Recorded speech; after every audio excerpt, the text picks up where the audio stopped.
Tim Black. Tim Black. Tim Black.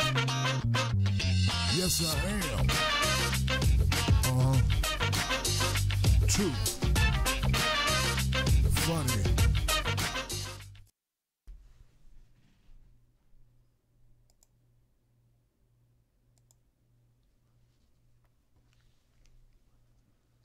Model and actress Kim Porter, who shared 3 children with musician and entrepreneur Sean Diddy Combs, died Thursday. A representative of the Combs estate told CNN. Kim Porter was only 47 years old. Porter and Combs were a couple for more than a decade. Until 2007, they had twin daughters and a son together. Porter also had a son from a previous relationship. News of Porter's passing elicited heartfelt condolences from across the internet and the entertainment industry. Kim Porter, gone too soon, our condolences.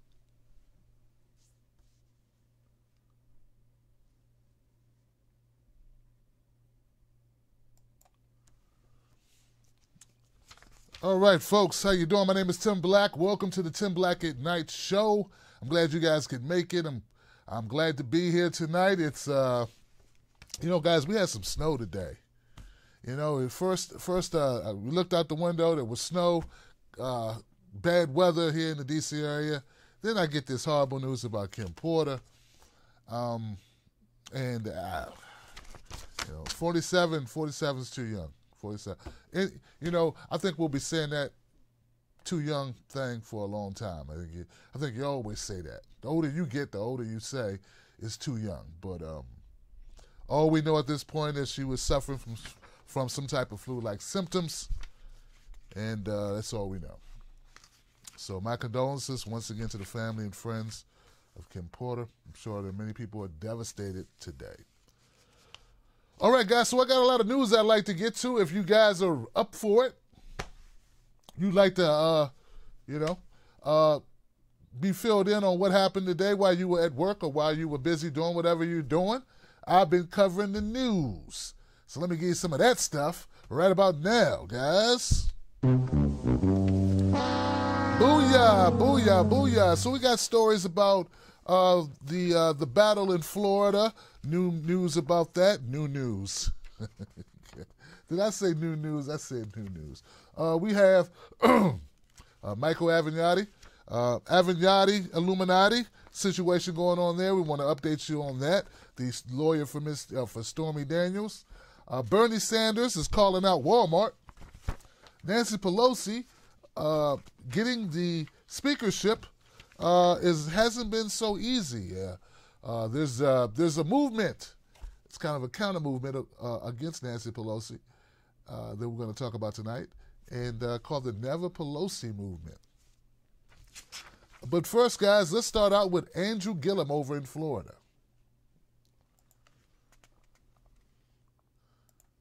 Booyah, booyah, booyah.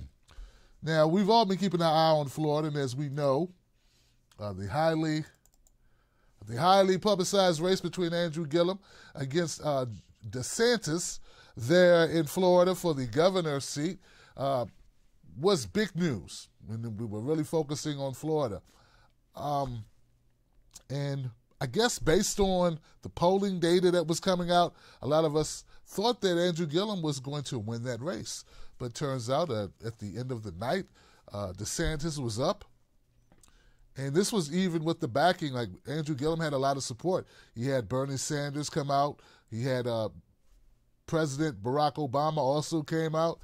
And many notable celebrities. I mean, Sean Diddy, he came out there to support, did a rally for Gillum just before the election day. So Gillum definitely had star power and the power of the Democratic Party behind him.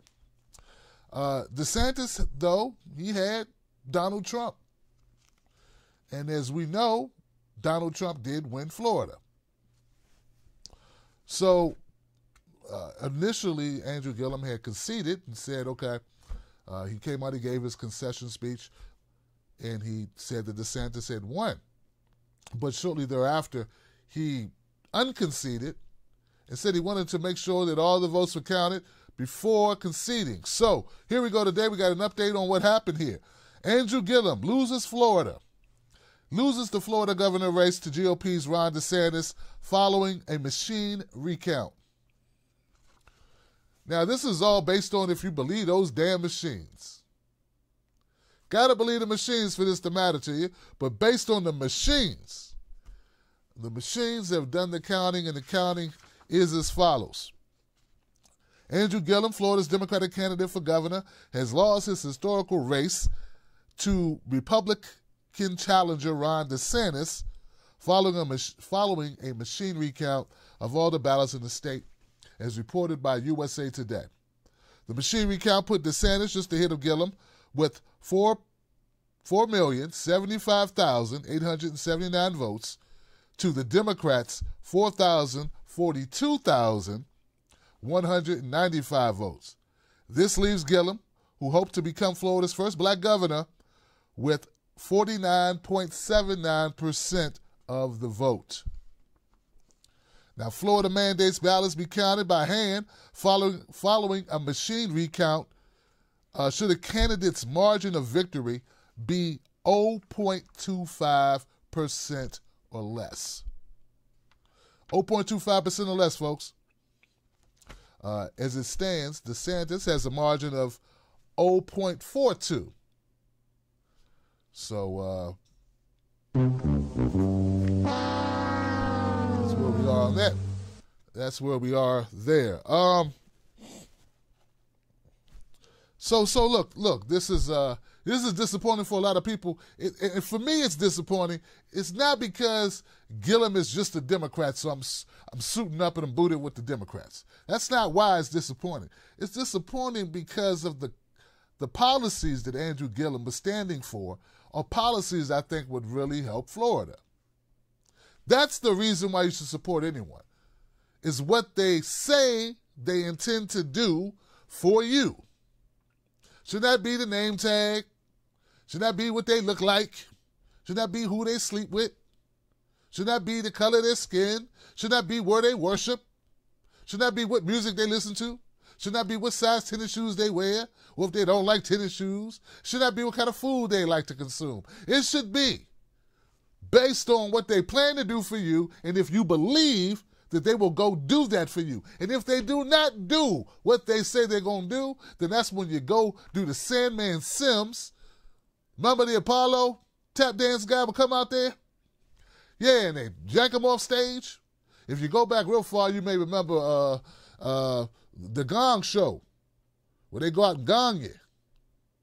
Remember that? Well, that's what you do to them if they don't do what they say they're going to do. So Gillum originally stood for Medicare for All, which morphed into more affordable health care for all, which is better than DeSantis, who wasn't even for pre-existing conditions until the race started. He had to modify that because Gillum was talking about giving everybody health care. DeSantis was like, oh, we can't have that. I can't win being the guy that's willing to let people die just because they had to change jobs. Gillum was also for increasing the minimum wage. He was also for, battling mass incarceration, prison justice reform. He was a supporter of unions. These are things I thought Florida might need help with. He was also very, very supportive of the environment. So, and not taking money, getting money out of politics, that was something Gillum was, I wanted more from Gillum on that point. I did want more from Gillum on that. But when I looked at both candidates, I looked at Gillum, I looked at DeSantis, and it wasn't even close as far as expertise. It wasn't close as far as where the policies landed, in my opinion. But obviously the people of Florida, they saw it another way. And they saw DeSantis and they said, DeSantis, that's our guy. So my condolences to Florida, who looks like if the recount stays as it is, because so many things are going on in Florida, guys, I'm trying to tell you, it's all over the place in Florida. I'm kind of hesitant to even make this call, but the USA Today is reporting it. A number of other sites are reporting it. As of right now, Andrew Gillum has not conceded on his website or on Twitter. Someone can check that. One of you guys can check that for me. Maybe let me know, because I don't see it. But as it stands right now, based on the machinery count, the new governor of Florida is DeSantis. All right. All right. Tough.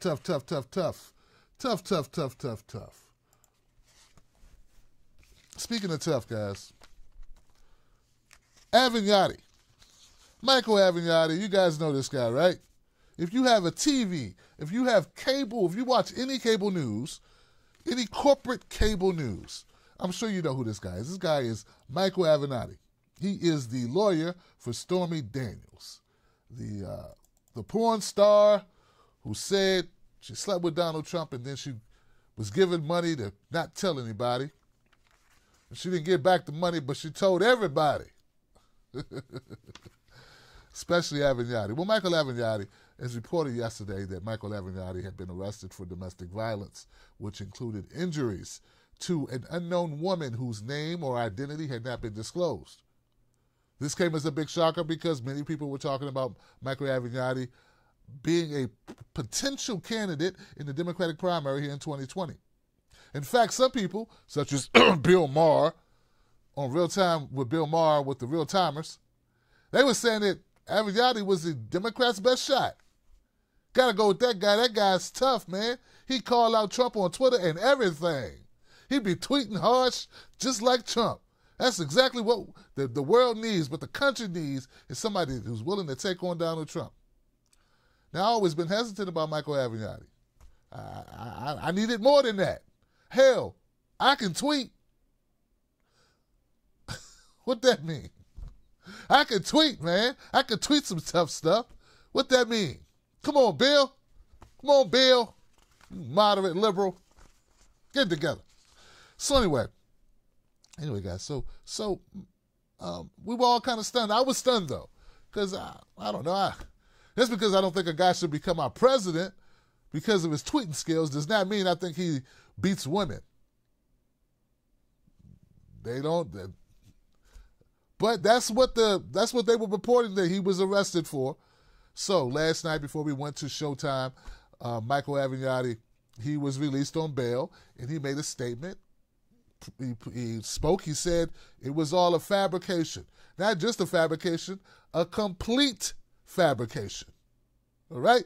He said he did not put his hands on a woman. He would not put his hands on a woman. He would never do that. He loves his children. He's an advocate for women. They got it wrong. But he also said that he thought the LAPD did an excellent job, and they did what they had to do. They had no choice but to arrest him. So I was confused. Like, if a police officer, if they arrest me for something I didn't do, they ain't doing their job. That's not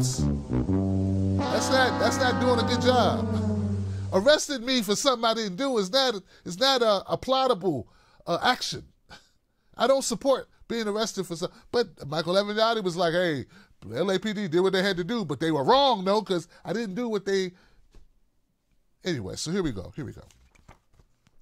So I noticed tonight, as I look for more updates on Michael Avenatti, I see he's back on Twitter. He's making comments. And I also see something I think is kind of suspicious, and that is a lot of people are coming for him. Yeah, a lot of people are coming for Michael Avenatti. They're really having a ball with this one. Fox News, Breitbart, The Blaze, Washington Times, anything right of center, anything on the right at all, the media, they are coming for Avenatti. They are tickled pink. They are happier than a pig in slop right now to see Michael Avenatti on the hot seat. My thing is, they saying that Avenatti was willing to throw Kavanaugh under the bus, throw others under the bus, but he wants due process. And Avenatti's retort is, no, I want people to have due process, but I'm part of the process that they get to have. This is me challenging them in the court of law.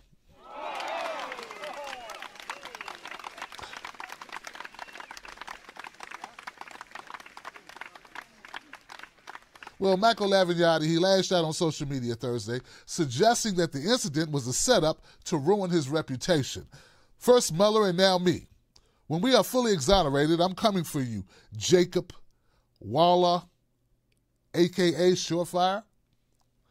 He tweeted in reference to a social media figure, Jacob Wohl, who's implicated in a scheme to offer women money to make false sexual misconduct allegations against special counsel Robert Mueller. Wow.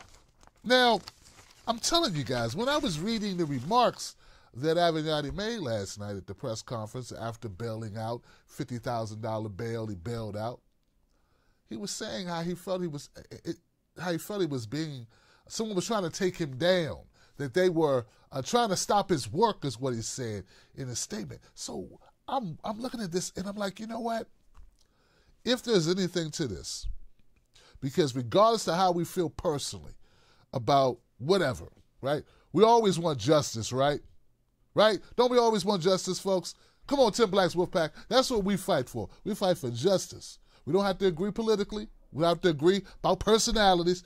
It's about justice at the end of the day. We can talk about what we don't like and what we do like and all that other stuff, but we never want to see a good person, an innocent person, be railroaded. And we also, we also don't want to see criminals and crooks and corrupted bastards get away with it, right? We don't want to see that either, right?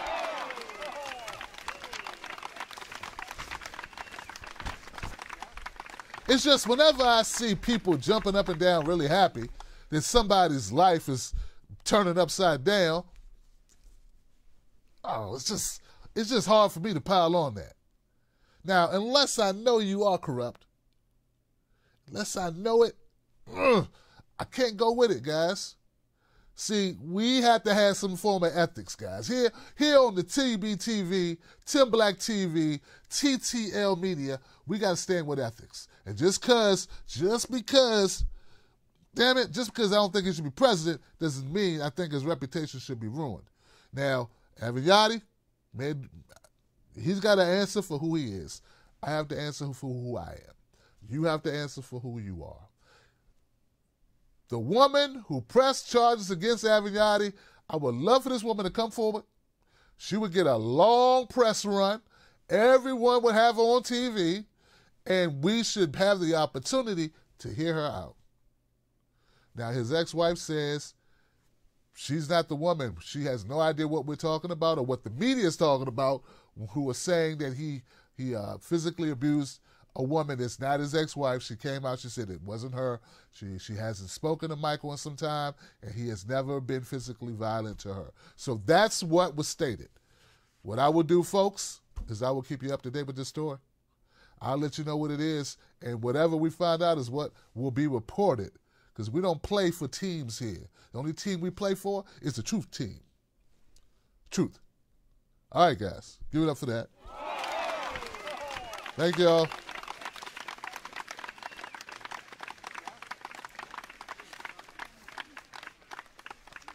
Now, this is the part of the show where I remind you that you are watching TBTV, which is Black Independent Media, right?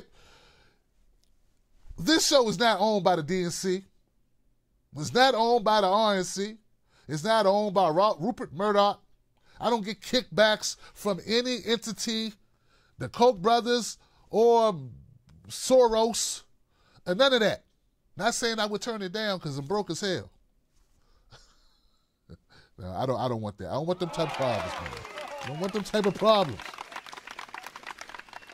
What I'm saying, guys, is when you support this show, you support independent media from a black perspective, a black progressive, independent, strong perspective. So what I want you to know is, when you know how people complain, they complain like, hey, we can't believe none of this news. All these fake-ass people, they just lying for the Democrats, or all these fake-ass people just kissing Trump's ass. Well, we don't do that here.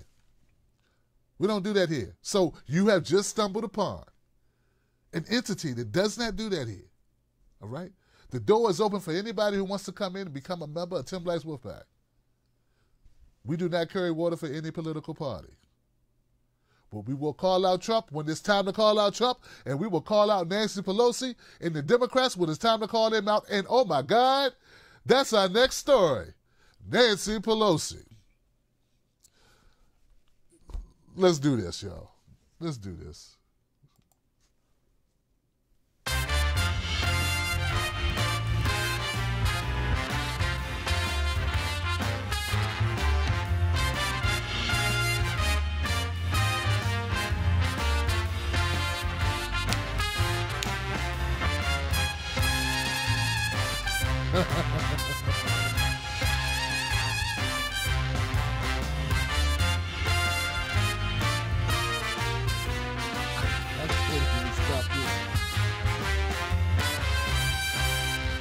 All right. That's my jam right there. That's my, give it up for the We Can Do Better.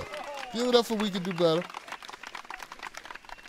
All right. So, Nancy Pelosi, now we all know what happened with the Democrats over the elections, right? We've all paying attention to that. We're pretty aware. And Nancy Pelosi was the minority leader. Now she's the majority leader in the House, and she was looking to become Speaker of the House. And she's been making a round saying how a lot of people support her. I'm blocking the hell. I don't mean to be blocking her like that, guys. Damn thing. There we go. Let's do that over there. This is too much going on, man. Let me come over here, guys. This looks crazy. All right. So check it out. Here we go. Nancy Pelosi's been saying how she's got a lot of support in the House. That she is she's the person who should become the leader of the Democrats in the House. That's what she should be, a Speaker of the House. And she said she had the votes to do it, but it turns out this may not be the case because there's this movement amongst the Democrats. And I don't know if you heard about it. It's called #NeverNancy.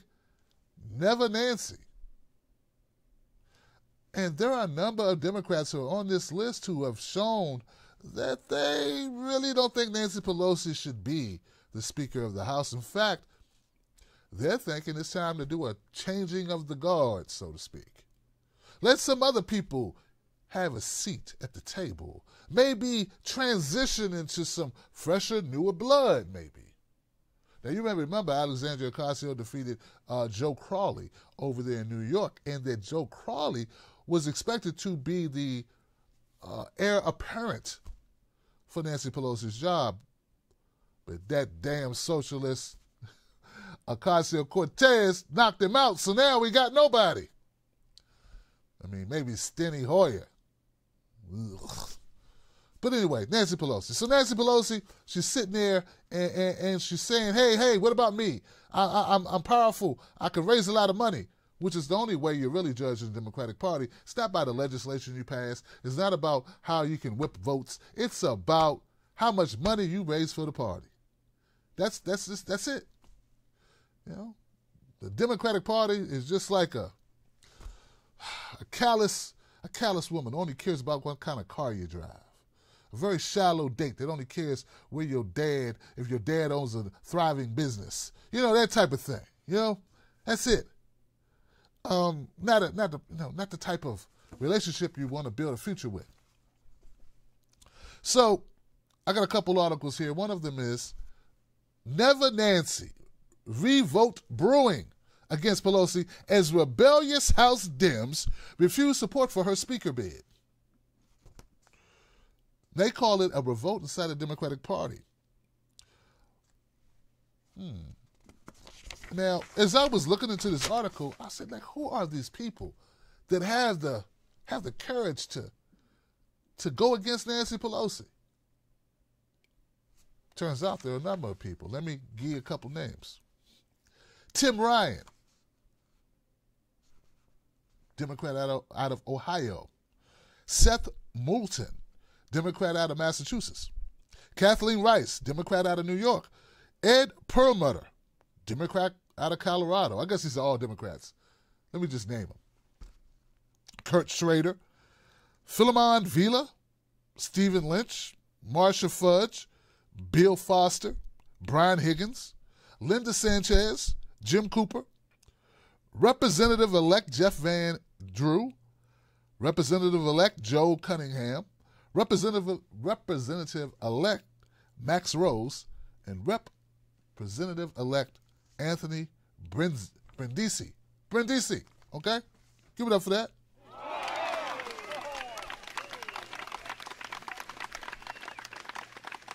Because I'm kind of impressed that these people would have the courage, the guts to step out on the line and say, hey, no, I think that it's time for her to step aside. And I also notice there's not many well-known Democrats on this list. I mean, I'm not saying, look, guys, I'm not trying to disrespect. I'm just saying, like, where's I don't know, all the well-known, like, Democrats that could be on this list. You know, the names that just, ring out like pow. The names, I'm not seeing it. Or maybe I just don't know these people. Maybe these people are very popular. I just don't know it. If that's even possible. Anyway, someone here, this is a quote. It says, I think we need new voices in Congress at all levels from all the new members who are going to be arriving to the highest levels. I can see how that makes sense.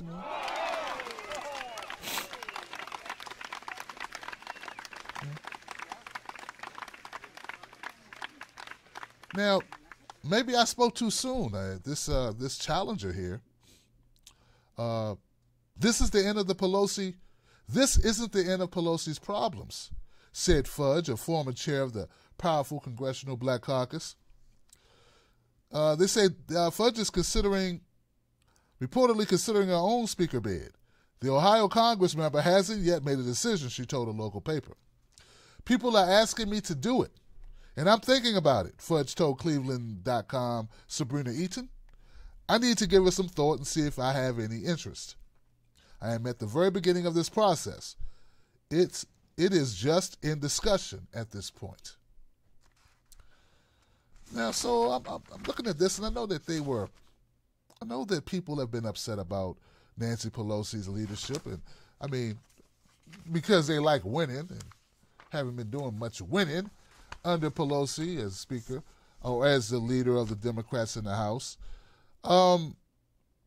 I don't know, guys. I really don't know. I know there are a number of people who are looking to unseat her. I don't know. Was it Barbara Lee? Well, you know what, guys? I will dig into this. I know that there have been a couple people who have contacted me, and they said, Tim, we need to support change of the guard in the House, and won't you get involved in this? And I think maybe we will get involved in it, guys. I think we will. Yeah, I'm all for changing of the guard. I'm all for new blood coming in and shaking up the party. I mean, I think the Democratic Party needs a lot of shaking up. Look at what Trump just did. Look what's happening. Don't you see that the country's changing? You can't just stay with the old game plans. I mean, people have been misreporting a lot about what happened in the midterm elections. I mean, Donald Trump and the Republicans lost a couple seats, but Obama lost a lot more seats than Trump lost. And so did Bill Clinton. I'm just telling you the numbers. So the country's changing and leadership needs to change, I feel.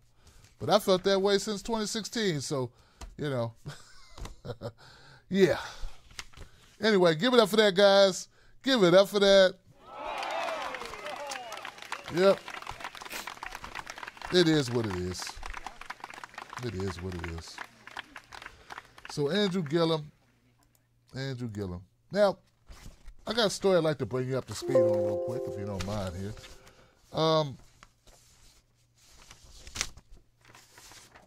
Julian Assange,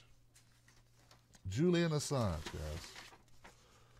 Now, one thing that bothers me, One thing that bothers me about the Julian Assange, though, I was right. One thing that bothers me about Julian Assange, and if anybody out there who doesn't know, Julian Assange is a damn journalist.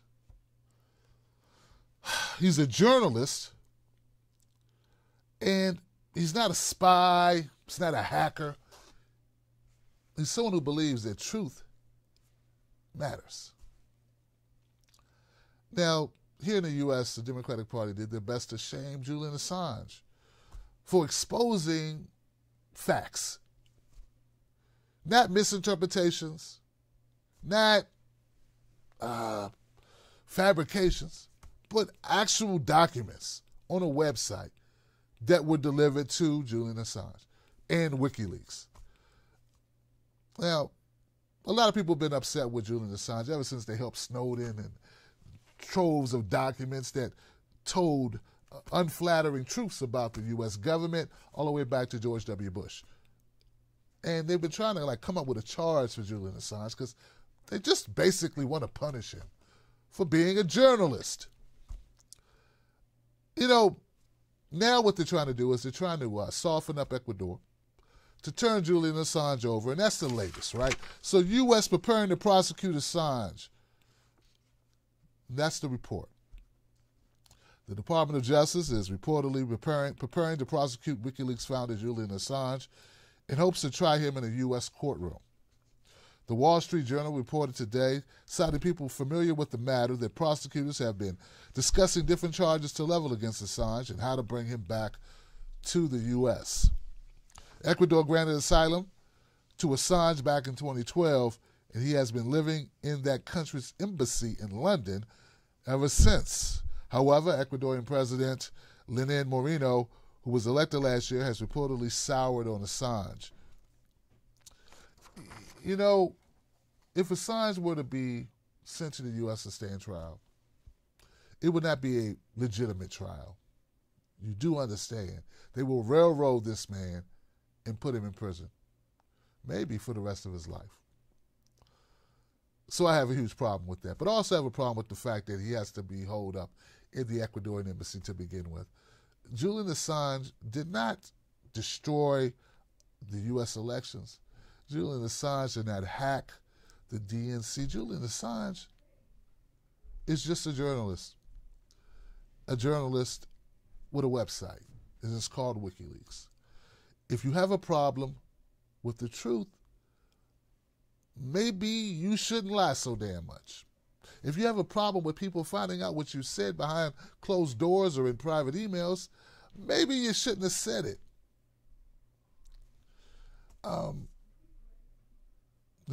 People have been talking a lot about Acosta, CNN.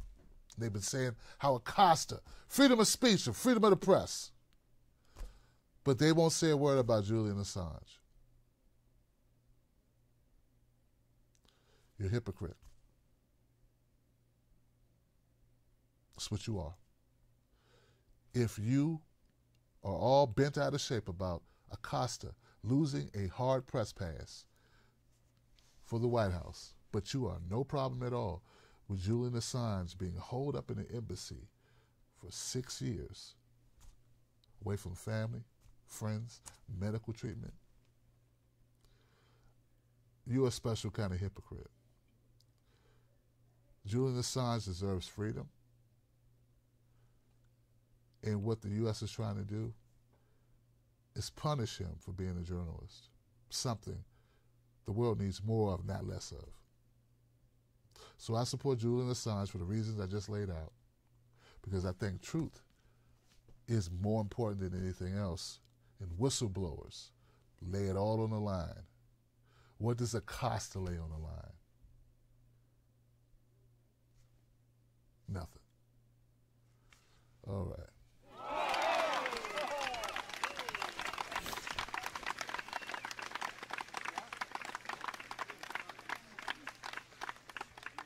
Boy, I tell you.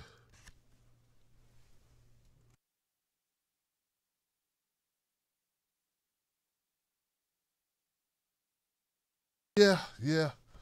Okay. Now, folks, let's move on. If you're still here. Someone else I respect, I respect this gentleman here. Gotta keep moving my chair, blocking people. How many people know this guy? Yeah, that's our friend Bernie Sanders. That's who that is. It's Bernie Sanders. And Bernie Sanders recently, he took on Jeff Bezos. Right? Amazon. Said the Amazon, why are we subsidizing Amazon? Freaking Jeff Bezos won't even pay his workers a fair wage. So then Jeff Bezos said, okay, Bernie, we'll raise wages. We will raise wages, but we're going to cut some people off. Yeah, we're going to take away their ability to earn extra money. We're going to take away their incentives, all that good stuff. So basically, it'll all be a wash. I got a feeling that that's going to come back to haunt Jeff Bezos because I think Bernie's not done with you, and neither is the public. Well, Bernie Sanders has a new person or a new entity. It's really not new because when I had Rokan on the show and they were talking about the Stop Bezos Act, which is the stop the freaking corporations from taking advantage of the American people by using subsidies, getting government subsidies, which is free money, avoiding paying taxes, and then not taking care of their workers. The Bad Employee Zero Out Subsidies Act. That's it. Well, just out today, I've read this article. Bernie Sanders unveils the Stop Walmart Act. Stop Walmart. That's right. Sanders on Thursday introduced a bill titled the Stop Walmart Act that would prevent large companies from buying back stock unless they pay all employees at least $15 an hour. I'm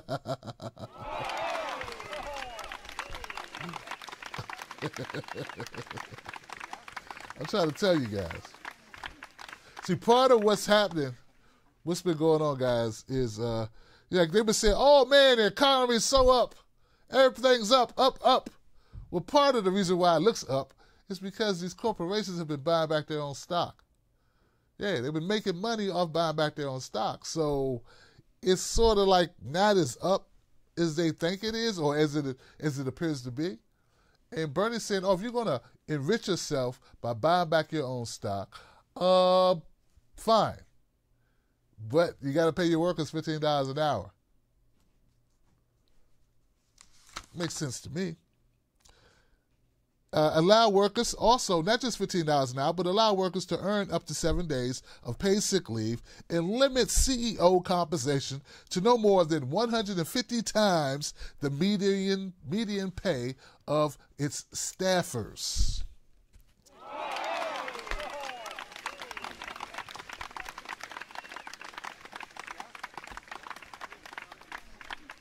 That sounds crazy to y'all.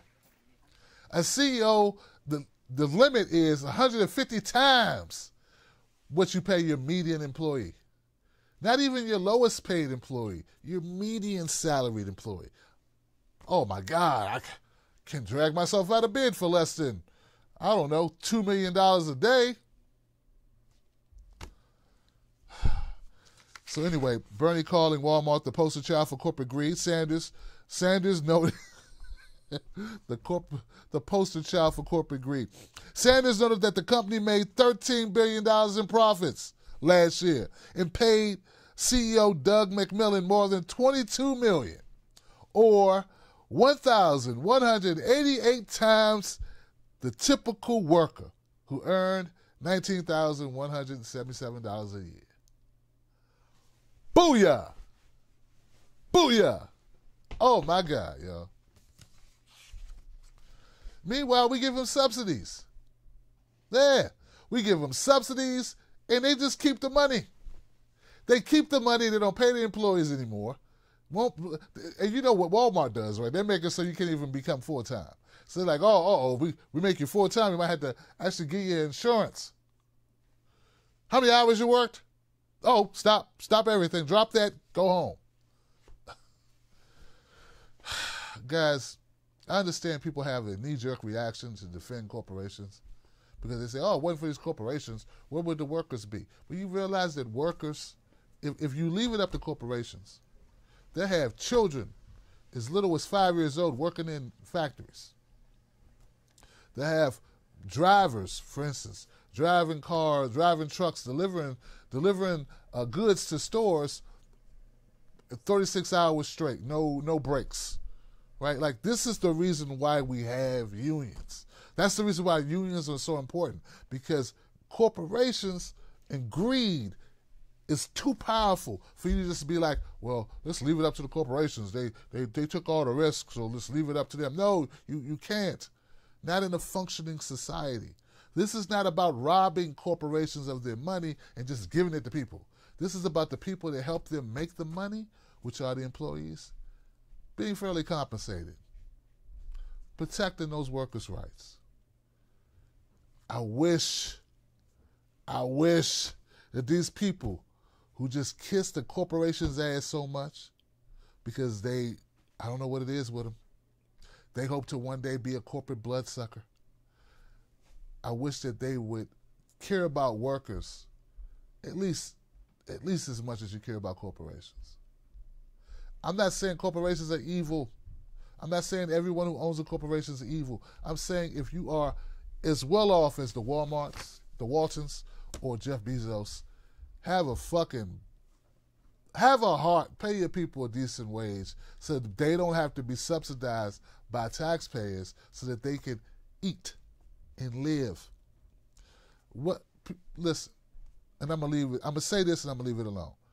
40% of the people that are homeless have jobs. They just don't make enough money on those jobs. Okay? Profits went up. Pay went down. You understand? Profits went up. Pay went down. Efficiency of workers went up. Our workers are more efficient than they've ever been in the history of working. The pay has went down. Okay? Like that song say, the rent's too damn high, the profits are too damn high, and the workers' pay is too damn low. Get it? All right.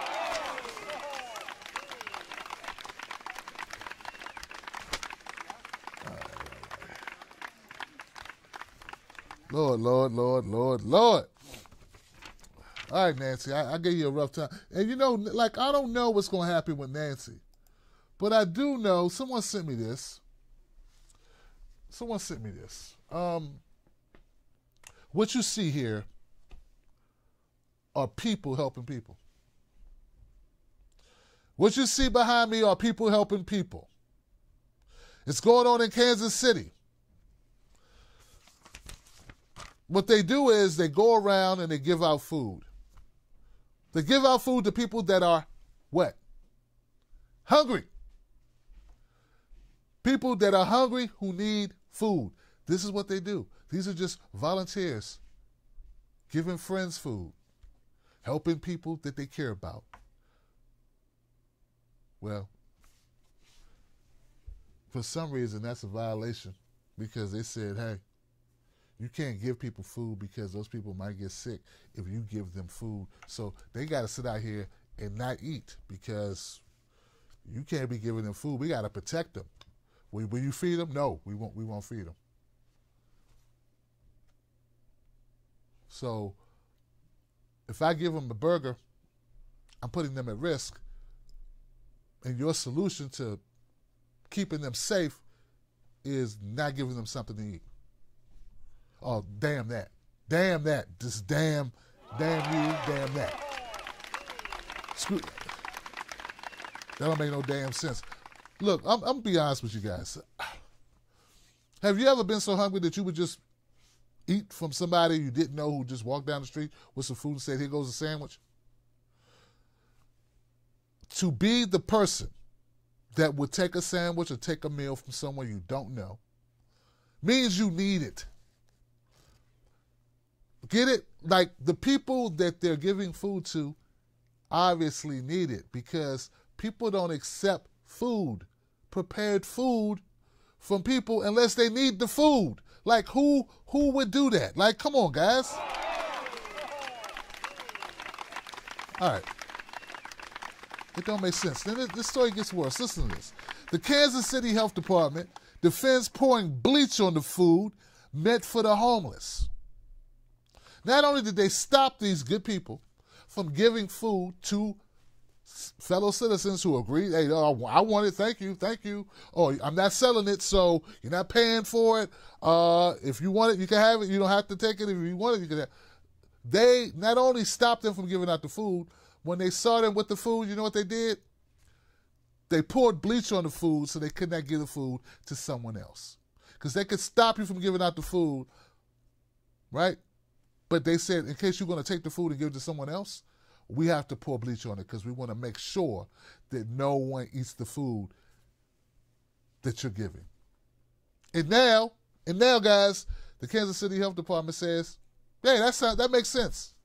It makes sense. We can't have people getting food. Now, if those same people go dig in the trash and grab an old sandwich or an old slice of pizza and then get sick, that's fine. They don't care about that. But if you give them a sandwich, and the same risk that they're taking if they eat out the trash can, but if you give them a sandwich, somehow that's a problem. Like that's you got to throw bleach on that.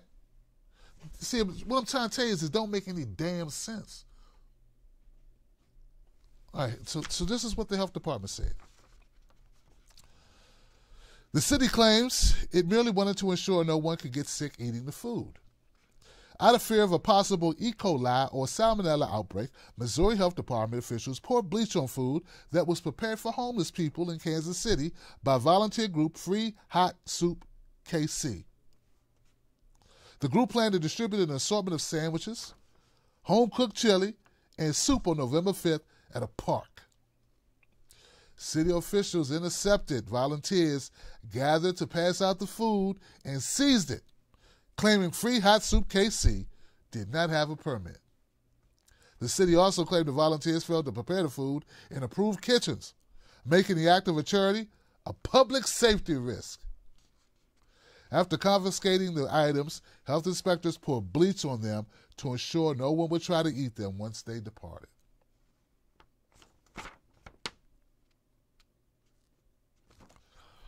Kansas City Mayor Sly James also agreed with the health department after he learned about the incident. He tweeted, "Rules are there to protect the public's health, and all groups must follow them. No exceptions." Members of the Free Hot Soup KC believe the department didn't destroy the food in the name of safety, but in the order to discourage homeless people from gathering in public spaces.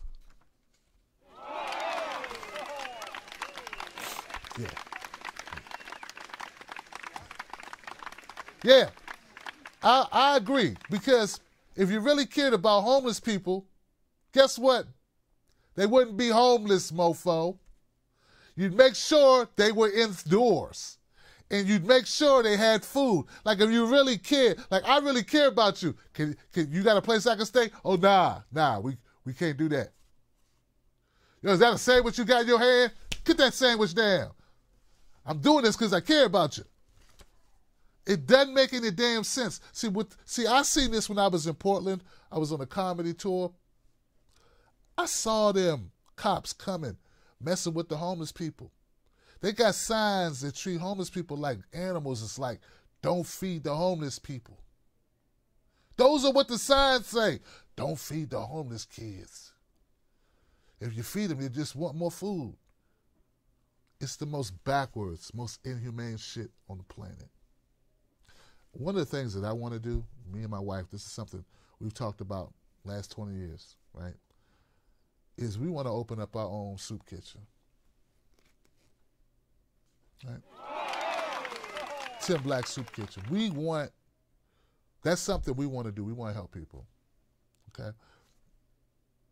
In fact, we've talked about this for many years, because we know how unfair when we got together, man, it was so hard being teenagers trying to make it, right? We said if we ever got in a position, we would definitely good people try to help other people. That's all these folks are doing at the KC. God, I can't even talk, man. I can't even talk, man. Look, there's good people. There are good people out there. There are good people in this world. There are good people that care about other people. And to think that those people, that the government got to step in. Why can't you just go do some other shit? Why you got to get in the way between good people trying to help other people who need it? The homeless people aren't taking the sandwiches and going and buying liquor with them. They're eating it because they're hungry.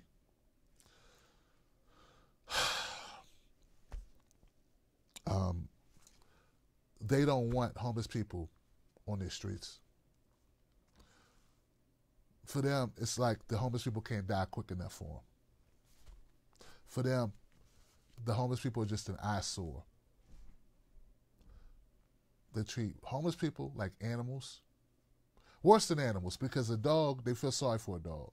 They won't feel sorry for in their mind, a person who does not have a home for whatever reason, it's their fault.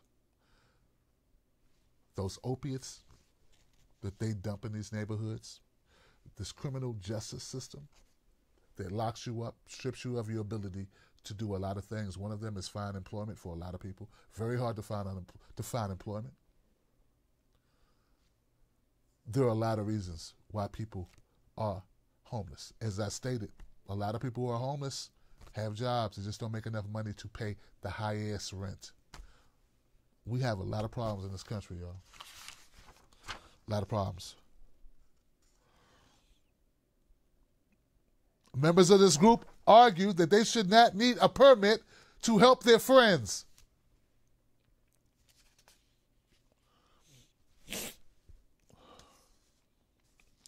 Said, this is scaring all of us, said Terry McGaw. We're not an establishment. We're not a not-for-profit. We're just friends trying to help people on the side.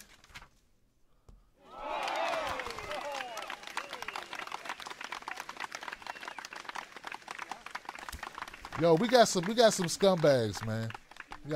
We got some backwards rules and laws on the books, man. Some backward rules and laws. We're not talking about somebody with a for-profit restaurant who don't have a adequate kitchen. Of course I want them to have an adequate kitchen, y'all. Who wouldn't want the restaurant to have adequate kitchen? But this is just people showing up with food and handing it to people. This is not an establishment. They're not making money. Of course, it's gotta, come on, we gotta be, some fucking common sense here would be nice, man. Come on now. We're talking about regular people. All right, that's it. All right, guys, that's it for me tonight. That's it. I'm done. Thank you for being here. If you missed the show at any part of it, don't worry. You can come back. I will be restreaming it at midnight and then again at 2 o'clock. And then tomorrow we'll start again at I think it's at 10 a.m. and then 12 noon and then 2 and then 4. And then we have a new show. So by popular demand, we've been restreaming our shows so people who can't catch them live can catch them live and chat with friends because they enjoy chatting with people, not just watching the show. They like talking to people about the show as they watch the show. So that's why we restream so often. So anyway, guys, thank you so much for your support. Help a friend. Don't let these cold bastards who work for the government or whatever they work for, the state or whatever, don't let them deter you. Help a friend, okay? Help your friends. Help people. Buy a brother a sandwich. Buy a sister a soda, a drink, a cup of coffee. Help someone find a place to stay. We need more compassion. That's what we need. All right? All right, that's it, guys. That's it. I love you guys. Don't forget, if you want to become a member of the Tim Black's Wolfpack, go to patreon.com, Tim's Take Live. You can also do the same thing on YouTube, and I encourage you to do it because we fight the good fight every day. I'll see you soon, and like I always say, don't you let nobody take your cornbread. And if you got any cornbread, won't you break off a piece and give it to a friend? Peace. Tim Black. Tim Black. Tim Black. Yes, I am. truth, the funny, Tim Black. I am TimBlack.com. Tim Black.